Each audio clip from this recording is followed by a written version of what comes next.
আমরা গতকালকে দেখলাম যে ফ্যাসিস্টের দোসর যে প্রেসিডেন্ট এখনো রয়ে গিয়েছে, সে তার বক্তব্য শেষে বাংলাদেশ জিন্দাবাদ বলে বক্তব্য শেষ করছেন। আগে এটা জয় বাংলা বলে তার বক্তব্য শেষ করতেন।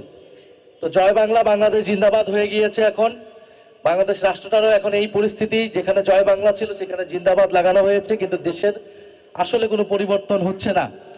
পরিবর্তনের পক্ষে কোনো ইতিবাচক মনোভাব আমরা সরকারের পক্ষে দেখছি না।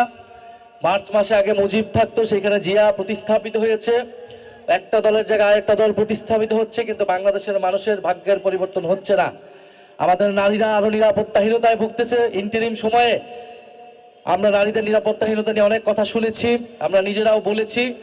এখন যে সারা দেশে মহামারীর মতো ধর্ষণ, নারী নিপীড়ন, শিশু ধর্ষণ, শিশু হত্যার মতো জঘন্যতম নিকৃষ্ট অপরাধ দেখছি, কিন্তু এটা নিয়ে আমরা কোনো ধরনের কথা দেখতে পাচ্ছি না, পত্রিকায় লেখালেখি দেখতে পাচ্ছি না।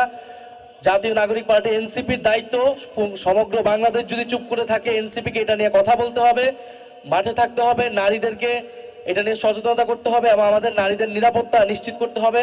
আপনারা হাতে দেখেছেন যে শাপলাকলিতে ভোট দেওয়ার জন্য সেখানে একজনকে ধর্ষণ করা হয়েছে, এবং যখন সেই অভিযোগ আমরা করেছি, মামলা নেওয়ার কথা বলেছি, সেই অভিযোগকে উড়িয়ে দেওয়া হয়েছিল, মিথ্যা বলে সোশ্যাল মিডিয়ায় প্রচার করা হয়েছিল। ফলে এই ধরনের ঘটনা ঘটতেছে। আমাদেরকে এই বিষয়গুলোকে প্রতিবাদ জানাতে হবে এবং সংস্কারের পক্ষে, বিচারের পক্ষে কথা বলতে হবে।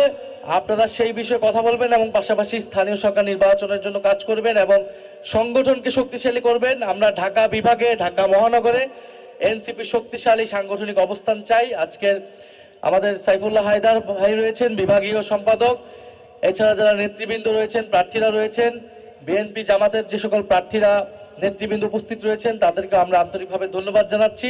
আজকের ইফতার মাহফিলের জন্য আমাদের 1 বছর পূর্তি উপলক্ষে সারা দেশে ইফতার মাহফিলগুলো আমরা করছি, বিভাগীয় ইফতার মাহফিল।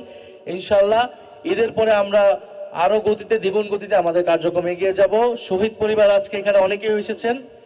উত্তরায় আন্দোলনের অন্যতম হটস্পট ছিল।